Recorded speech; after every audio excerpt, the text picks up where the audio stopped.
Buat apa? Kereta mau masuk tu. Dah mati lah. Suruh tutup lah. Laki. Nah nilai.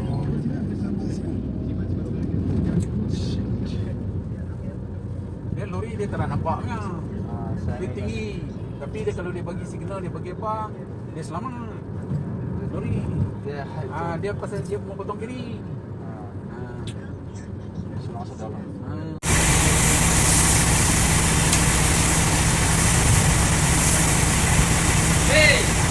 আসসালামু আলাইকুম, সর কী অবস্থা? আশা করি আল্লাহর অশেষ রহমতে সবাই ভালো আছেন, যে যেখানে আছেন সুস্থ আছেন, স্বাভাবিক আছেন।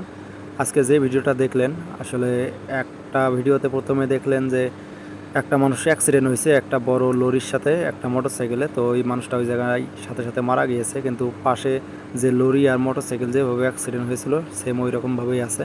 আর দ্বিতীয় আর একটা ফটোতে দেখলেন, ভিডিওতে দেখলেন যে একটা মোটরসাইকেল আর একটা মাইক্রো সংঘর্ষ হয়েছে। তো সংঘর্ষ হওয়ার পরে মোটরসাইকেলটাও যে যেখানে থাকার দরকার ওটাও এমনভাবেই আছে। আসলে মালয়েশিয়ায় সচরাচর আমরা এইসব দেখে থাকি। বাংলাদেশে কোনো ধরনের কোনো অ্যাক্সিডেন্ট হইলে যে যেই দিকে পারে বা যে যেমনভাবে পারে ওই রকমভাবে চলে যায়, কিন্তু মালয়েশিয়া এর কোনো বিকল্প নাই। আপনার সাথে বা যে কারোর সাথেই হোক না কেন, মালয়েশিয়ায় যদি কখনো কারো অ্যাক্সিডেন্ট হয়, তো যখন যে দুইজনে অ্যাক্সিডেন্ট হবে, ওই অ্যাক্সিডেন্ট হওয়ার পরে যদি তারা মিলেমিশে জিনিসটা ঠিক করতে পারে তাহলে তারা ঠিক করবে।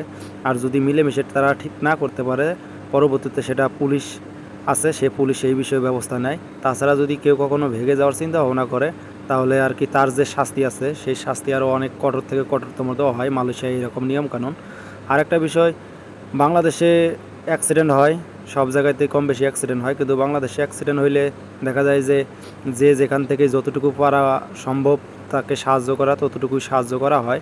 এতে যদি কোনো ব্যক্তি দেখে তার হাতে কিছু নাই, একটা লোক অসুস্থ হয়েছে, একটা লোক আর কি আহত হয়েছে অন্যরকম অ্যাক্সিডেন্টে, তো তখন আশেপাশের লোকজনকে খুঁজে যে আসলে কীভাবে তাকে সাহায্য করা যায়। অথবা তার কাছে যদি কোনো গাড়ি থাকে, কোনো যানবাহন থাকে, সে যথেষ্ট পরিমাণে চেষ্টা করে সেই ব্যক্তিকে দ্রুত হসপিটালে নিয়ে যাওয়ার কারণ আর কি নিয়ে যেতে। কিন্তু মালয়েশিয়ায় এরকম ঘটনা খুব কম ঘটে, কারণ যে ব্যক্তি অ্যাক্সিডেন্ট হবে ওই ব্যক্তি যদি খুব গুরুতর আহত হয়, তার যদি সমস্যাটা অনেক ধরনের বড় সমস্যা হয়ে থাকে, তাহলে সে আর কি ওই ব্যক্তিকে অনেক লোক, কারণ হাতের 5 আঙুল সমান না, তবে আর কি বেশিরভাগ লোকজনই আর কি এই বিষয়গুলো এড়িয়ে চলে। কারণ একটা ব্যক্তির যদি অবস্থা খুব একটা সাংঘাতিক অবস্থা হয়, গুরুতর আহত হয়, পরবর্তীতে দেখা গেল যে সেই লোকটা যদি হসপিটালে নিয়ে যাইতে যাইতে বা হসপিটাল যাওয়ার পরে সেই ব্যক্তিটা মারা যায়, তো এর পরবর্তীতে পুলিশি অনেক কিছু আর কি কার্যকলাপ আছে, বিভিন্ন তদন্ত আছে, এইসব বিষয়ে তার কি তারা এড়িয়ে চলার জন্য এইসব বিষয়ে খুব কম আগায়। আসলে এই কথাগুলো বলার কারণ হইতেছে একটাই, কারণ আমরা বাংলাদেশিদের মতো চলাফেরা আর বাইরে যে অন্যান্য দেশগুলো আছে সেখানকার মতো চলাফেরা, আমাদের মন মানসিকতা চলাফেরার কোয়ালিটি একরকম, এখানকার চলাফেরা কোয়ালিটির একরকম, কিন্তু আসলে সব মানুষ এক না। তারপরেও এইদিকে আর কি যতটুকু আমি আরসি থেকে প্রায় 7-8 বছর হইলো, আরসি থেকে যতটুকু পরিমাণে দেখা বা শোনা বা অনলাইনে যত প্রকার ভিডিও দেখতাম বা আমার এই জায়গায় যেগুলো বন্ধুবান্ধব আছে তাদের মুখ থেকে শোনা সেই কথাগুলো আপনাদের সাথে শেয়ার করতেছি।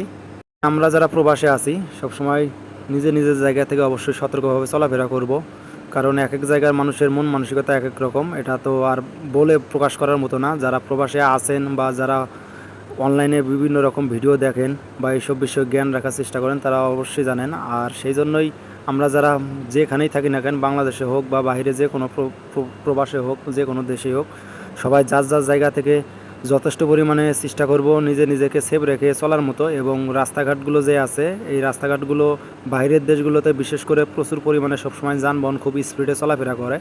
বাংলাদেশে সচরাচর দেখা যায় যে গাড়ি ঘোড়া চলতেছে, ওর পাশাপাশি আমরা অনেক লোকজন ছোটাছুটি করে বিভিন্ন রকমভাবে চলাফেরা করি। কিন্তু বিশেষ করে আমি যেহেতু মালয়েশিয়া আছি, মালয়েশিয়ার কথাটাই দিয়ে আর কি আপনাদের বোঝাই।